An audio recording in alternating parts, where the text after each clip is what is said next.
We're not people who are drifting trying to find ourselves. No, I don't think that's the case. We are people who are intentionally working to create ourselves. There's no room here for wandering aimlessly. How ready are you to dive in and examine what is going on in your brain? Hi, I'm Jay, a certified life coach and former educator who believes that rediscovering ourselves takes just a little bit of courage. This show is focused on helping you develop the mindset and the courage to regain your confidence, to redefine yourself, and to reimagine your life, one episode at a time. Hello, my positivity posse, and welcome to episode 69, Being Intentionally Curious. Now, you're probably wondering what that means, but before I get into the meat of today's episode, I want to share with you a little bit about the journey I've been on. Now, if you're a longtime listener of the show, you know I started Positivity on Fire on New Year's Eve, December 2020. Because what else would you do on New Year's Eve during a pandemic, right? Too funny, I know.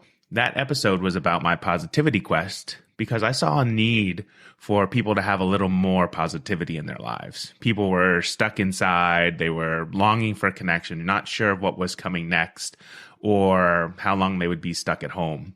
And while we've come a long way since then, and I still believe there's a need for positivity, don't get me wrong. I think everybody needs a little bit more positivity in their lives. My journey into personal growth and development has seen me grow, change, let go, and move on.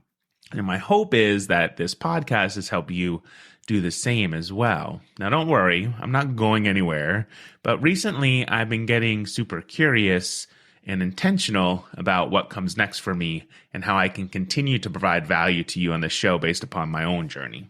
Now, when I look back at the archives of Positivity on Fire, the most downloaded episodes of this show have a lot to do with change in our lives, specifically letting go and moving on.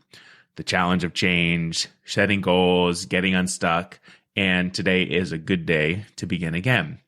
When I look at the demographics of the show, the majority of you are Gen Xers, just like me.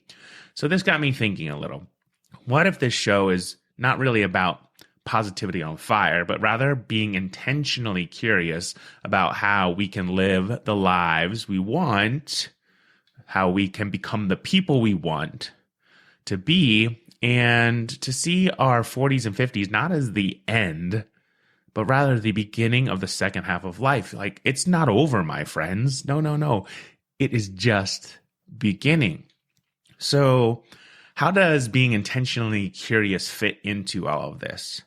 First off, the work I've been doing on myself with my own coach has been about being intentionally curious about my thoughts, about the things that are holding me back from having the life I'm meant to have, from having the business I'm destined to build.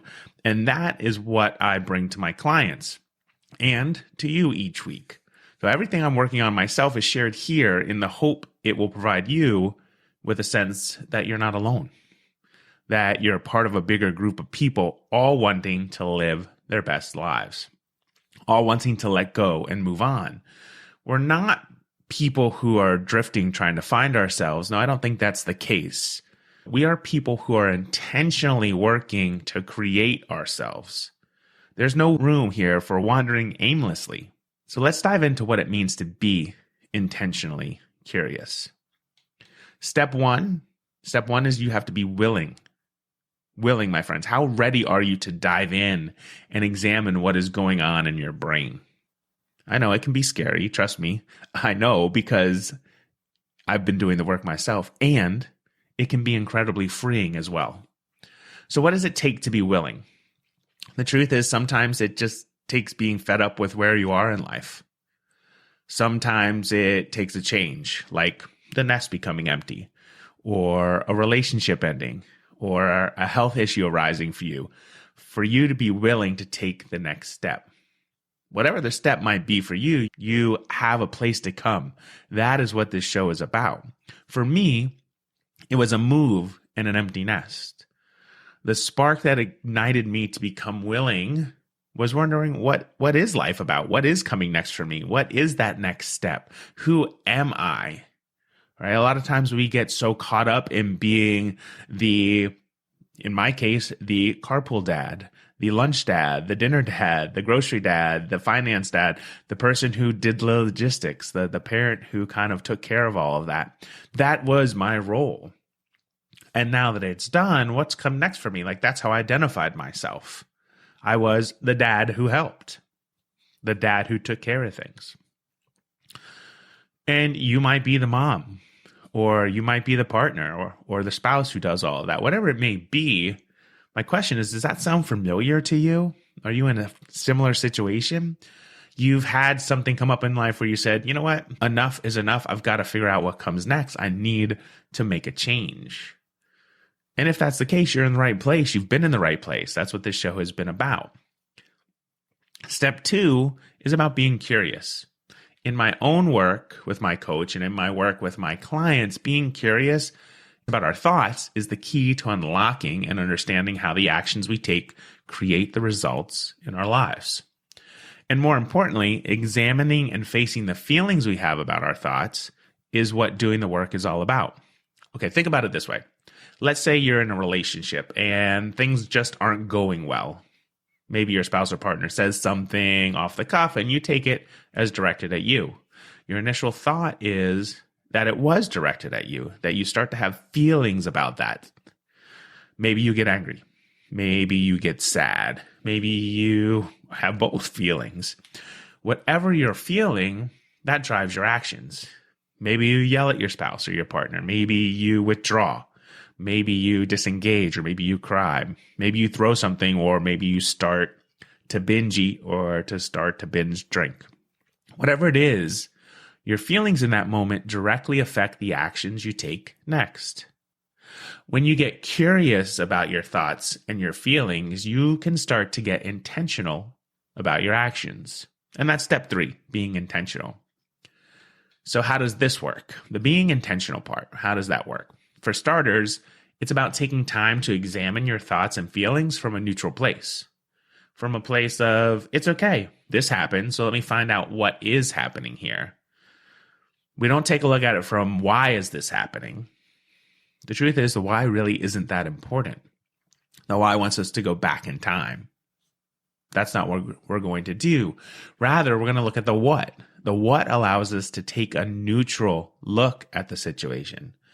What was I thinking in that moment? What was I feeling? How could I have thought something different? How could I have felt something different? If I thought that the comment was directed at me, but instead just a general comment, how would I feel? If I thought the situation was about my partner or spouse's stress at work and nothing to do with me, how would I feel? Would I have compassion for them instead of being angry at them? If I felt compassion, how would my actions have been different? What would I have done? Would I have asked a question and just listened to learn more? And if I look at the compassionate route, would the relationship be better? You need to examine your situations and ask yourself different questions, but these examples should help you understand what it means to be intentional about examining your thoughts and your beliefs. Now, I've come to learn that being intentionally curious is the key to unlocking the door to the next version of ourselves. Being intentionally curious is like being shown the way when you're lost. Being intentionally curious is what it means to do the work on ourselves, and I hope you will take the time to be curious about your thoughts and feelings as you move through life. Being intentionally curious, my friends, is the next step in our journeys together. If you have been here with me along the way, you know that I have been on a journey of growth and development. You've been there for it. You've listened to the episodes. And if you're new to the show, that's what this has been. It's been my journey in an effort to help you. And I hope you'll take the next step. I hope you'll take the next step to continue to be curious, to continue to be intentional, to examine your thoughts, to examine your feelings, to figure out how you can become the best version of yourself as you move through the next phase of your life. And I'm here to help. Whatever you need, reach out. You can find me at info@positivityonfire.com. You can find me at coaching@jasonramsden.com. Whatever it may be, I'm here for you, my friends. All right, that's it for this week. Remember, your gift of time listening to this show means the world to me. And remember, be willing, be curious, and be intentional. And until next week, keep doing the work. You've got this. Hey, Positivity Posse. If you're ready to coach yourself, I invite you to download my free workbook, 7 Steps to Regain, Redefine, and Reimagine Your Life. Head over to www.jasonramsden.com/my-links and click on the download link at the top of the page. It's that simple. And hey, if you're interested in working with me as your own personal life coach, visit jasonramsden.com and click Get Started in the upper right-hand corner of the screen. I hope to talk to you soon. Until then, have an amazing day. Positivity on Fire is a production of Impact One Media LLC. All rights reserved.